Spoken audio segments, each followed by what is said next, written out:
Okay, back again. And this time what we were trying to do is trying to get this button to actually do something. Preferably to get it to record sound. Okay, where we left off, we hooked up what is probably buggy, but we can't test it at the moment. Audio outputs. So this is during the processing of our audio input. We get a packet from our input and then we just shove it off to the output. But that output's not set up yet, so that's something we need to do now. And for now, we're going to do our favorite technique, which is hard code it.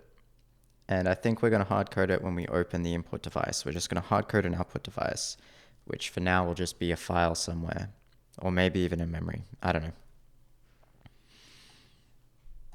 All right.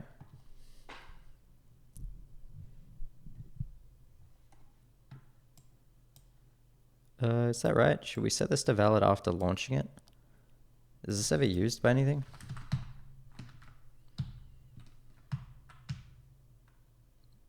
It's not. At least not here.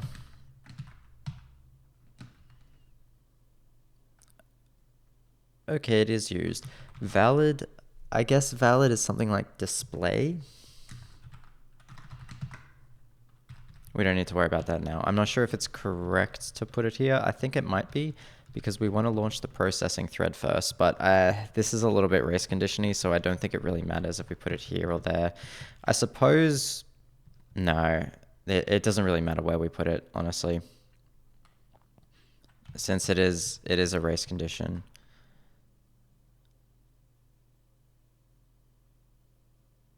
Yeah, because this thread could launch and then we make this valid and then the UI thread updates, but we haven't actually done any processing. So the UI thread will be grabbing bogus values.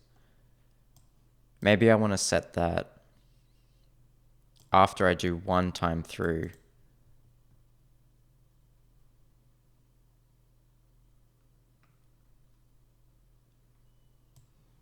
Yeah.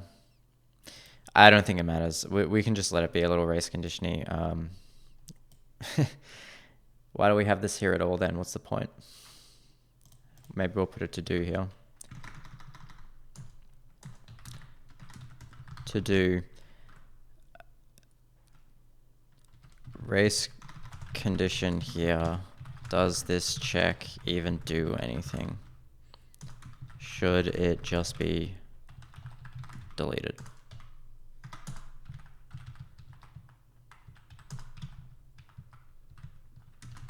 All right. Okay, now let's hook up an output device. We want to do that after we've done this.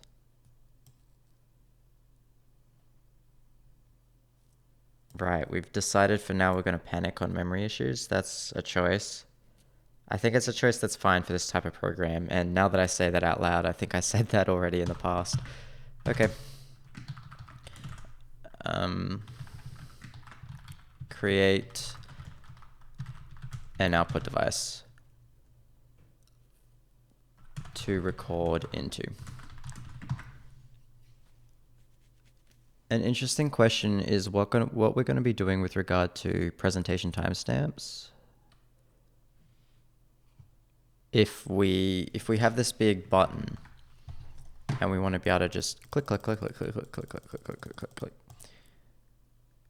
Whether when it's off, we're going to keep the dead area. And I think the answer is yes. I think, for instance, if we're recording, if we're recording from 3 devices here and we want to toggle them, I think we want them to activate at the point that they actually happen. For instance, if we have desktop audio here and maybe I want to include, so this is recording and we have desktop audio here and it's usually off, but there's a little bit of desktop audio that I want to put into the recording just because I don't know, I'm trying to demonstrate something and I want to put it in desktop audio. Then I want to be able to click that and have it turn on at the right point. And then click it off. And then maybe later I want to include some more. Click it back on, it comes in at the right point, and then click it off again. So yeah, I think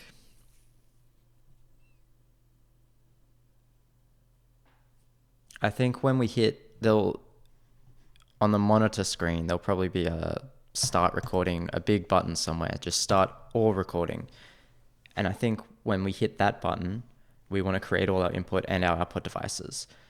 And we want to hook them all up. So there'll be a part of the UI that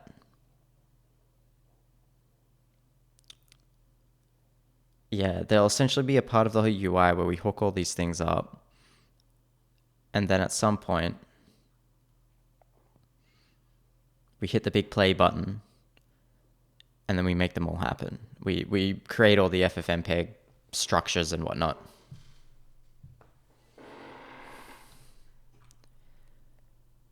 Okay. Let's get started on an output device.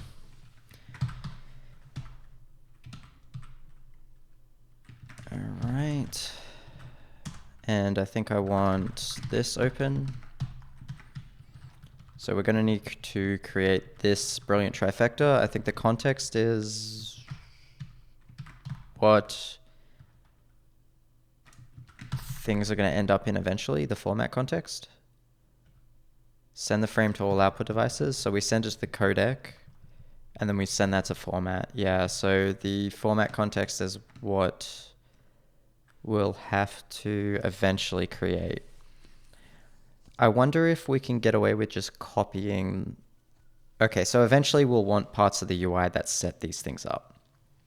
That set up a filter or a codec, and that sets up some quality options. And maybe we even want some presets. For instance, a recording preset, which can maybe be more intense because the encoding could lag behind the recording. In fact, the whole process can lag behind the recording as long as it doesn't drop packets.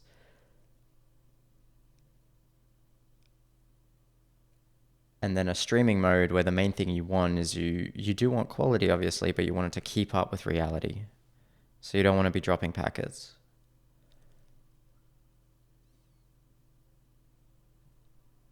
But I think to begin with, we can probably just get away with like copy these options. So we'll try that. We'll see if that's the thing we can do.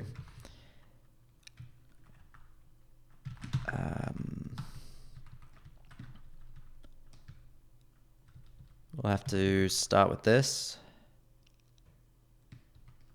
I've hard-coded that. I should start leaving to-dos around. Well, I mean, this whole thing is, like, this whole function, this probe for audio devices is, yeah, the whole thing needs to be configurable, all of this stuff.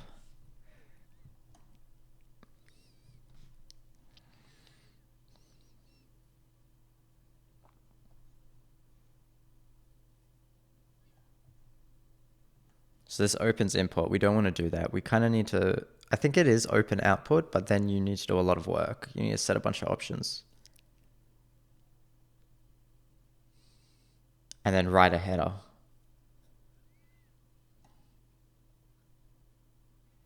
Okay, so we want to start with, this. AV format, muxing.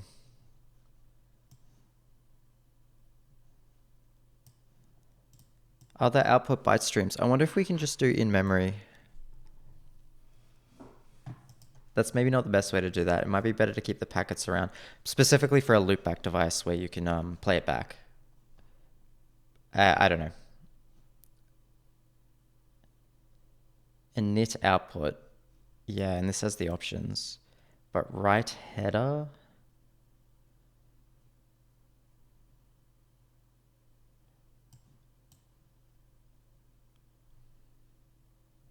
Oh, it's above. Okay. So write header does the initialization, but also writes the header. Media file handle must be allocated with, its O format field must be set to desired output. Its PP must be set to an already opened AVIO context.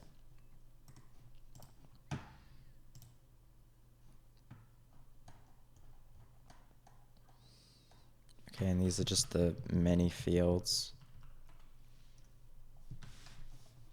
I do still wonder if we can link these up in a way that makes sense.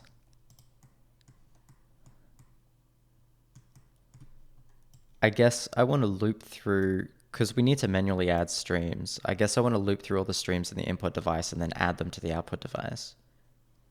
But there's a lot of options here. I kind of want to copy almost all of them.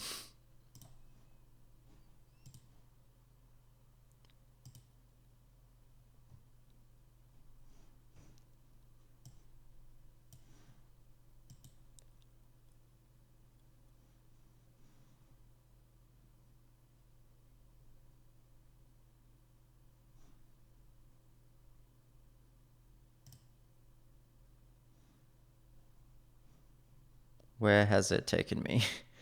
A20.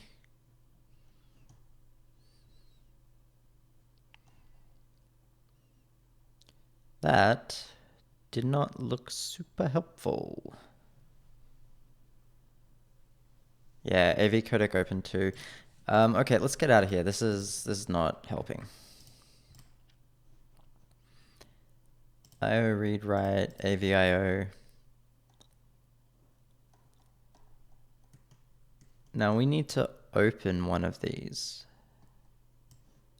That's right. Yeah, and it wanted us to give us ways of doing this. And I want to know if there's a way that does most of that automatically.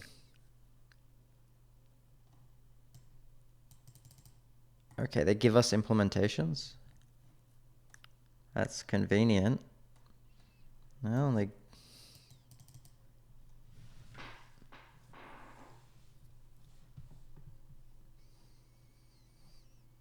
What is this type? Checking whether to abort blocking functions. That's specific.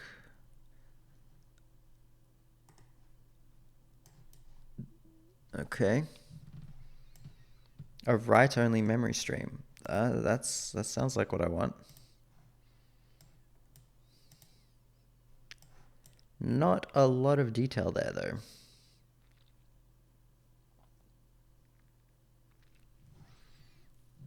And a pointer to the buffer, so I guess it writes it just to a buffer. That's interesting to know. We may use that later. By accessing the resource indicated by the URL. Okay. So we can shove a URL here, and these are the options. Protocol private options.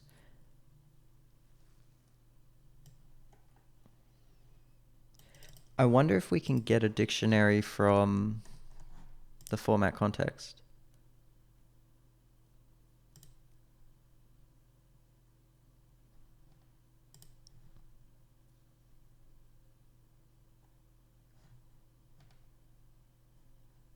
Because that'd be pretty convenient if I could just get a dictionary of options from one of them and give them to the other one.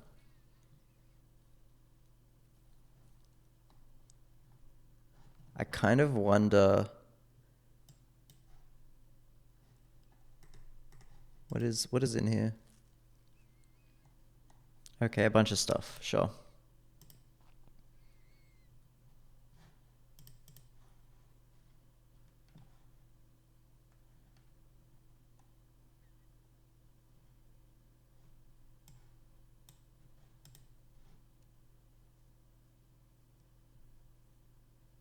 Protocol private options.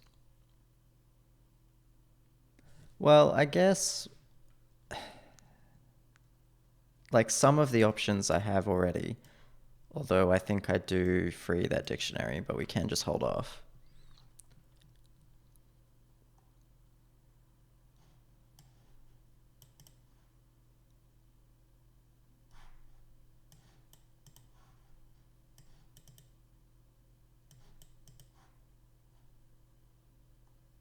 Okay, this is for reading.